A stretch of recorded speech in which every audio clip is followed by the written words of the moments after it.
So my topic is home hemo. Let's talk about this. All right, guys. Hi, kidney warriors. I know your day is probably... Well, no, I don't know what your day is like, so I'm not going to even try to predict that. But I will hope that your day is going amazing and that you are not allowing this disease to overtake your life. Even though it is overtaking your life. But we are warriors. That means we fight. And we fight to make our lives worth meaning. And we fight to just live our life the best that we can. So I'm going to talk about something. I've tried to invite a bunch of people, but, you know, whatever. I'll share this to some groups when I'm done. Ooh, well, hold on. Let me fix my hair a little bit. There we go. Okay, no curls today. I did a little straightening today. So, my topic is home hemo. Let's talk about this. I wanted to talk about home hemo because, you know what? One of the common things that I see a lot, because I do watch and see a lot of people's comments, their things that they want to talk about, things that they write about, all kinds of stuff, okay? And one of the things that I noticed is people saying, you know, their life sucks, got to go to treatment 3 times a week, it's hard, it's this, it's that, okay? All right. So, you know, I was one of those people. I went to in-center for a good year of my life on dialysis. I know some of you warriors have done it for far longer, okay? But even if you do it for one day, or no, even if you do it for 1 week, you know that it is what it is. It's the same thing, just repeat, okay? Now, hello to everyone that's watching. Hello, hello, hello, hello. Now, the thing is, home hemo. I can only talk about what I only experience. I can't really talk about things I don't know about. Well, I can talk about it, but, you know, the proof is in the pudding. So the thing that I will say, and I hope this is encouraging, is, another thing that I heard was how much space you need to have all your supplies and stuff. Let me just give you a visual, people. I live in a house that is no bigger than the size of a 2-car garage. That is the size of my entire house. And I mean the entire little house. I live in a 2-car garage. I mean, not even. I think I live in, like, you know, it's a 2-car garage. Okay, so I live in a little 2-car garage kind of house. It's a little house, a little hut, if I will say. And I really love my little house. And I will say this, if you're an organizer, like I am, if you organize things properly, it will fit. It will all fit. You will not have your life overtake. I'm sitting in my beautiful little recliner in my 2-car garage house. That's the best way to describe where I live. And you don't need a whole lot of space. You just need to have some of that 2-car garage, a corner in that 2-car garage, reserved and sanitary for your treatment. You don't need a whole lot of space. Okay? Now, if you're doing home hemo, or if you're thinking about doing home hemo, let me just tell you, it's so much better for you. It's so much better for you. Whether you do home hemo or you do some kind of home modality. I would recommend home hemo because, number one, I hear the stories about people that do PD, and I'm sorry, I'm not sitting anywhere for 10 hours straight. Not doing it. I'm not even going to walk around with something connected to me for 10 hours. I'm not going to do it. I don't think that's freedom, and I don't want to do it. So what I will say is with home hemo, you know, most treatments, I don't know what your prescription will be, but if you're going to be doing it more frequently, so mine is 5 days a week for 2.5 hours. That's it. I can handle that. I went to in-center for 4 hours, not including your setup, and sat there 3 days a week, drained as my heart would be pulled and tugged on, because that's what those machines do. They will kill you faster. It will kill you faster. It will drain your life faster. So if you have the option to do home hemo, and you can do it by yourself, and that's a fact, then I would suggest you do it. Now, why am I talking about this right now? Because I was recently told by my nephrologist that the future is home modalities. So in-centers are not being pushed. Okay, they're not being pushed. They are not being pushed. So in the future, the near future, they want home modality to be 80%. That's what he told me. He said that's what they're pushing for, is 80% of people should be doing their dialysis at home. Not in a center, because the in-center quality, the quality of in-center is ass cheeks. And there's so many reasons for that, and I could sit up here and talk about all of them, but I'm not going to do that. I'm just going to tell you that if you have the option to do something that'll make your life better and let you have more energy and get a little bit more color back in your skin that you were losing while killing yourself fast going in center, then why wouldn't you do it? Why? Why wouldn't you do it? You know? Now, I want a cure. I want a cure for kidney disease. I want a cure for this where we can fix the kidney. You know, I want a cure. I'll say cure again. I want a cure. But in the meantime, while we're waiting for these miraculous things to happen, if there's a better option for you, why wouldn't you do it? Why wouldn't you pick something that gives you more energy, more time for yourself, so you don't have to wake up at what, 4 in the... Some people wake up at 4 in the morning, you know, so they could do treatments in center.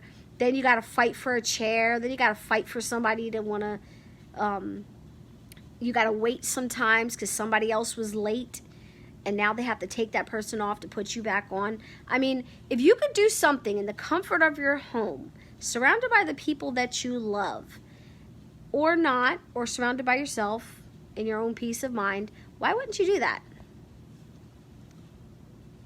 Yes, exactly. This is why the solo home hemodialysis is approved. I graduated from the solo hemodialysis training. I did that. Now, I was terrified in the beginning because I was like, oh my God, I gotta put this needle in my arm 5 times a week. I'm not gonna do it. I can't do it. I can't do it. I can't cannulate. My recommendation is to express that fear when talking to the person that is encouraging you to do hemodialysis, and work at your center to overcome that fear. That's what I did.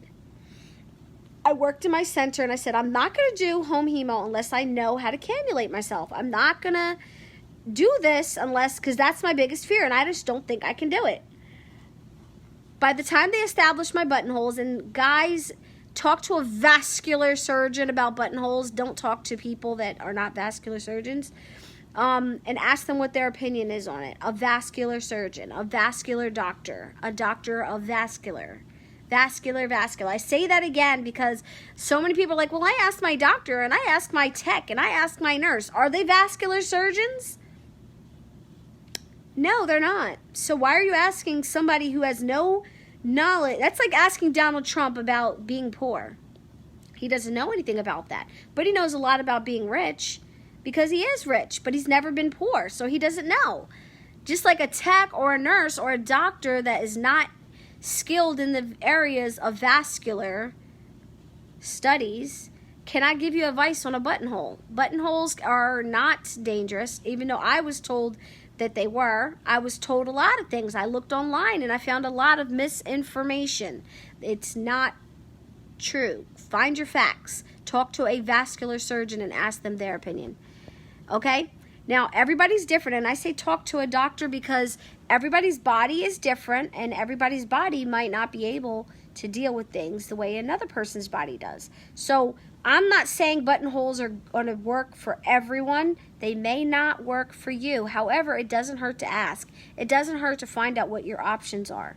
Why wouldn't you not find out your options? Richard Advocat is watching.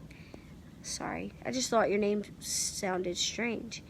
But hello. Thanks for watching. Okay. So, like I was saying, you know, as far as home hemo is concerned, it is approved that you can do it by yourself. So don't say, I can't do it because I don't have anybody to help me. I can't do it because I'm by myself. I don't know. I just can't do it. Yes, you can. Can't is not. Ooh.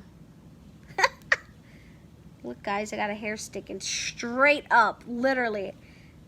I got to. That is so funny. I'm going to leave it like that. I'm just going to leave it because it's funny. So anyway, if you have a way to, if you have half a brain and you decide that you want to do something that's better for yourself, why wouldn't you do it? Sorry, got to switch hands. So if I were you, I would explore my options as best I can. Talk to a vascular surgeon and their opinions about buttonholes, because it's really amazing how I was able to achieve buttonholes, right? Somebody, a tech or somebody who was skilled in adding them, you talk to your doctor and they'll pair you with someone that's going to do it for you. So you get your buttonholes, and let me tell you, it's no different than putting an earring through your hole of your earring. It is really not that bad. And everybody's worried about being infiltrated and all these bad things that happen and the dirtiness of some clinics. I see this all the time. I see all these things all the time. People like, expose this clinic. They're so dirty. They're terrible. I was one of those people. But guess what? Now that I'm at home and I see things and I've learned things and I could do things myself. Oh yeah, you like my hair sticking straight out? And it's so funny. Sometimes, I have curly hair naturally, so maybe it's like, hello, we're not meant to be straightened, we're supposed to be curled. But anyway, if you have the option to do something that is going to be better for you and better for yourself, why wouldn't you do it? And you can do it by yourself. Can't is just a terrible word. And you really shouldn't be using it. I'm sure you heard that in elementary school. Can't. No, you can do it. It's possible to do it. If I can do it, you can do it too. And it will take a lot of help and training in the beginning. And you will struggle probably. I'm not going to say you won't. You may struggle, but once you get the hang of things, it's just so easy. It's so easy, and you can do it whenever you feel like it. You don't have to be like, I have to do this at 4 o'clock in the morning or somebody's going to take my time. No, you don't have to wait for those things.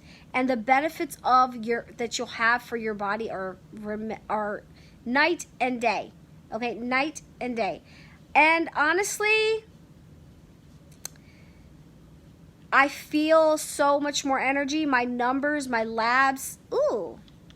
I could go over my current labs, but the thing is, I did have COVID, guys. I do like to share those things. So let me share my labs. Woo! Let me get my butt up. Ugh. My dog is sitting with me, and she never lets me sit alone. So my most recent labs, I did have COVID, guys, so some things like my hemoglobin are struggling to go up. Let's see. Okay. My albumin is a little bit low. But I struggle with low protein. But let me tell you what it is. It's 3.8. It should be 4. I have a 3.8. That's actually not terrible. My potassium is 5.7. It's a little bit above goal. But these are my labs that are post-COVID. Okay? Post-COVID. Directly post-COVID. My next month's labs are probably going to be 100 times better. Okay? Calcium. I struggle with my calcium, but guess what? It's a lot better. My calcium is gold to be 8.5 to 10, and it's at 8.4. I'm not gonna lie. That's actually pretty great. Now I'm gonna go to my other page because it's gonna show you the month to month. Okay, guys. So my month. It was upside down. Okay, so my month to month. My no recent value available. I don't even know what that is, so I'm going to skip to the next thing. Goal is 0 potassium. Goal is 0. Oh, that's in the wrong thing. Potassium, goal is 3.5 to 5.5. So, let's see. I started doing my home hemo. I graduated in July. Make sure I'm right about that. I graduated, July 21st. So, July's numbers, let's go to June. My number for my potassium in June was 5.9. It was terrible, terrible, terrible. Okay, I was still going in center. Now, July, it went down to 4.7. In August, it consistently stayed at goal at 4.8. And then September, even, it was 5.1. It was actually still good. So, guys, that's a great numbers. And that's all from doing things at home. And I'm not saying you can't achieve these numbers by going in center. But I do believe when your numbers are better, you're feeling better. And when you're doing more frequent treatments, your body is able to be a lot more regulated than when you're just doing 3 times a week. Remember, everybody's kidneys works 24 hours a day. Phosphorus. Let's look at the phosphorus. Okay, so my phosphorus. Ooh, I can't wait to get to the next one. Okay, so my phosphorus. Those of you who are my fellow kidney warriors, you know what these things are because you heard them a million times and you hear them all the time. And if you are new to this, you will hear them all the time. Phosphorus. Your total calcium. My calcium constantly suffers. It's just the way it is for me. Calcium. My phosphorus. The goal is to be 3.0 to 5.5. 3.0 to 5.5. All right? So I remember June, I was at 6.3. That's high. July, still 6.3. August, after a full month of doing home hemo, guess what? Guess what, guys? My phosphorus came down. It was 5.8. And that's pretty sweet. So August, 5.8. September, 4.9. October, it's teetering up a little bit, 5.4. Okay, that's a post-COVID number, so I'm not really going to take, too much offense of that because I know that I'm in the healing process. Okay, so we have, goal is 2. Okay, hemoglobin. My hemoglobin in May was 8.0. In June, it was 10.8. The goal is 10.0 to 11. So let's start at June. Okay, guys? June, I was at a 10.18. July, I was at a 10.2. All pretty on point, actually. 10.3 in August. And COVID happened, and now it drastically dropped. It dangerously dropped. I'm actually going through some things to get that back up now. COVID has a serious adverse effect on your hemoglobin. And your hemoglobin is the oxygen to your blood. So, and your iron. So hemoglobin is your oxygen to your blood. So a lot of people that have COVID, they end up being on oxygen. I was on oxygen. I'm no longer on oxygen. But my numbers will climb.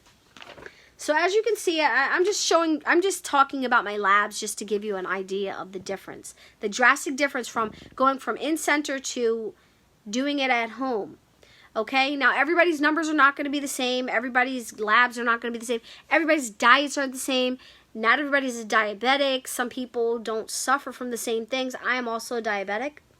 So the numbers that I say are just a generalization to get an idea of how much better you can feel. So numbers don't lie. When your labs are better, your body's going to feel better. When your body feels better, you feel better. When you feel better, you can get back to life. So some people are like, oh, I got to work. I don't have time. No, you don't have time to go sit in center for 3 days out of the week. What you have time for is to put things on your own time and your own schedule. I have friends. No, I don't know if I want to call them friends. Like, I don't personally know them, but some Facebook friends that I have, they're full-time moms. they have jobs and they never skip a beat, but they're doing their therapy at home so they can go, okay, this is how my day is going to be. And they happen to have energy for all that. Why? Because they're doing more frequent treatments at home. At home. And like I said, when you're going in center, they're only giving you enough dialysis to keep you alive. They are not giving you enough for you to thrive. Thriving and just to keep you alive. So if you are given an opportunity to live and live a lot better and with as much normalcy as possible, you should definitely take that chance and take that opportunity to do that for yourself. Now, I know some people are elderly and they're just not capable, or they're disabled in some way, or they're in some way, shape, or form not able to perform something for themselves. And that... Oh, I'm trying to read. Yes, Steve. Yes, Steve. Go, Steve. And get money. Wait, and get money? I think that was that means. Okay, so... Yes, so get yourself, listen, I live in a 2-car garage, a little house that's as big as a 2-car garage, okay? I have enough space, I have enough time, you have enough time, and if you have that, and if you want more time, you will even have more time, because it's your life, and I just want to spread that message to as many people as I can. The goal for home modality is going to be 80%. And that's a large difference from going in centers. So these centers, there's some centers that will not push for this. They will not push you for home hemo. Why? Because they know their jobs are being threatened. Their livelihood is being threatened in a lot of ways. There will be cuts in the future because there won't be centers. There won't be as many centers because you could do this at home for yourself. Okay? So if you have the opportunity to do this at home and do this for yourself, you should, because that is the wave of the future, and that is going to be best option you have besides getting a transplant. So if you can get a transplant, that's great, but if you can't, that's great too. And if while you're waiting, that's fine too. Set this up at home. Also, guys, little teaser for you, if you're doing a home modality, your chances of getting a transplant are higher and better. Your chances of getting listed, I don't necessarily mean getting a transplant, but your chances of getting listed are higher, because they're seeing that you are independent and you are doing it on your own for yourself. It takes responsibility to do this for yourself. Yes, you have to do this for yourself, you know? So they see that. So if you're trying to get listed and you're having issues or pushback or not hearing back or whatever, I'm telling you, if you get home hemo, you're going to have higher chances of getting listed. They will jump at the chance to list you because you are being a responsible individual, and that shows them that, oh, we will give them an organ because they are taking care of themselves now with their broken one. We're going to give them a new one because you know what? They are going to appreciate that shit because they're fucking doing their treatments for themselves, taking initiative, doing it on their own. So, who draws the transplant labs? You do? Yes, I do. Yes, I do, Steve. Oh, my God. I do my own labs. It's super easy. You draw from your arterial access point. You do your post labs, your pre-labs. Well, there's only one post lab typically, and it's that little goldy one. Oh, I will give you a little tour de Tanya's. Oh, not right now. It's kind of messed up right now. Let me see. Let me just pull this out. I'll give you a tour of my little doctor's office, I'll call it. Turn the light on. This is the tour of Tanya's doctor's office. I'm actually in it right now. I've been sitting in it. I was organizing some pills and stuff, so guys, forgive me for that. This is the tour de Tanya's doctor's office. This is where I keep all my lab stuff and little reminder notes like, hey, don't forget to draw your labs from your arterial access. And heparin always goes in the venous. I write little notes to keep me on point. I don't have a lot of money, so I don't have all this money to make it fancy. I just put some little nails in my door. And, oh yeah, it's my little clinic. I know, right? It's so tiny, but everything fits. And I have all my little, ooh, it looks like I'm lagging a bit. I'm sorry, guys. Okay, I have all my emergency numbers and stuff here. I have everything laminated. Okay, I have all that stuff. And then I have my centrifuge. Okay. My centrifuge is where I put everything here. They will send you all these things. And my little blood pressure machine. One thing I love is my little wrist blood pressure machine because it's the best. It works good for me. Okay, and then I have all my little supplies. It's my little baby gate. I have them all here, organized as best I can. Okay. All right. I have more supplies. And then I have my machine.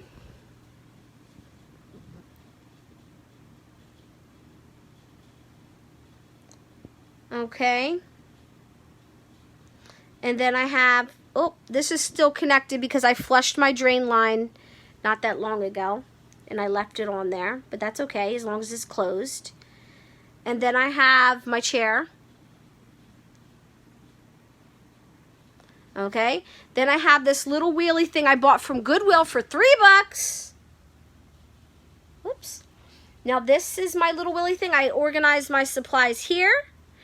And, you know, the stuff I use, like my tape, my gauze, and everything. Okay. And I'm sure you can see the boxes in the background that I have stacked up neatly and organized. Like, I have all my cartridges together because I know I'm going to use them every day. I have all my sacks together because I know that I change them every other day. I have all my saline there. Now my express bags are in my living room because I can't fit them in here.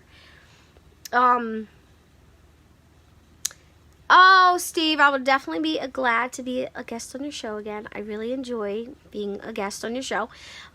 So, yeah, I keep all that organized in my little 2-car garage house, and I know if I can do it, you can do it. So why are you making these excuses for yourself? I've done it. I did it. I was very skeptical and scared, and I didn't know what was going to become of my life. But I will say I'm living better. I can go outside in my backyard and I can garden without being out of breath or sleeping all day and tired because I had treatment for 4 hours the day before and I was just so tired because that's what it makes you feel, mostly tired. And you know what I noticed? My appetite is different. Since being on home hemo, my appetite is more normal. When I was on dialysis, I would eat so much food. When I got off of dialysis, I would be like gorging myself. It was very hard for me to lose weight. I gained weight while being in center. Now that I'm doing home hemo, my weight is evening out. And just becoming more, you know, just more normal. You know, I'm eating 3 meals a day and not... Well, no, I only eat like 2 meals a day, but at least I'm eating 2 meals and not gorging myself, then sleeping for the whole day and everything else. I would definitely work as a patient educator for Next Stage because I'm very passionate about it. I do believe in the product. I believe what it's doing for me, and I wouldn't mind sharing. I do share that in my center where I go. I do work closely with my doctor, and he asks me a lot. Tanya, I got this patient. I really think they would benefit from hearing from you, from another patient that's doing home hemo. My doctor is all about that home hemo life. He's all about that home modality life, and I love that because he pushes people. And not all doctors are like this, but I will say he pushes you to do what's best for you, and based on, you know, medically best for you. And he definitely gives me that inspiration. I'll be waiting, Steve. You got my inbox. I think you have my phone number too. If you don't, I'll inbox you my phone number. I'm not sure if it changed since we last did a guest appearance. So yes, I do encourage you to get yourself knowledgeable, ask questions. If nobody's pushing you to do home hemo, ask about it. If nobody's pushing you for other options, ask about it. If you have all this anxiety when you go into that room and it's full of people and you feel like, oh my God, and there's no privacy, because there ain't no privacy.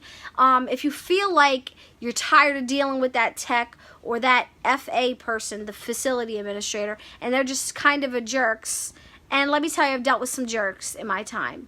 And as far as dialysis, and I will say, if you feel like it's not something that is you don't enjoy doing, because nobody enjoys this, it's still a medically necessary treatment. However, you got options. And if you don't know your options, you got to ask your options. The goal in the future, and I don't know about every country, but in the U.S. is to have it at 80% home modality, 20% in center. That's pretty different. That's pretty different. That's hope. That gives me hope. And I always want hope, and I always press for hope, and I always press for something positive, because we need that. We deserve that. It's one step into in a positive direction. And I'm here to just tell you what I can share that I've been through and I know about. Thank you, Steve. I was definitely a different person when I was doing in-center. I was it was dark spaces for me often.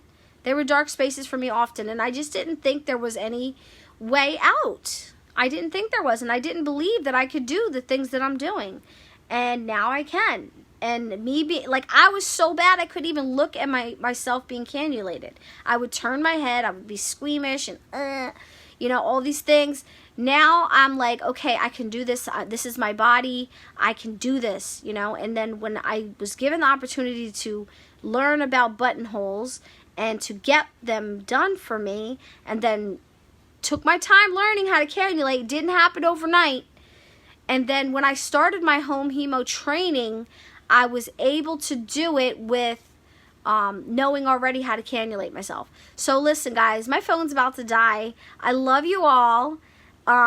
Be positive. I know you can't give out any hugs, but give out some air hugs, or do something positive, or help somebody, do something kind, and just be the change you want to see in the world in the best way that you can in this COVID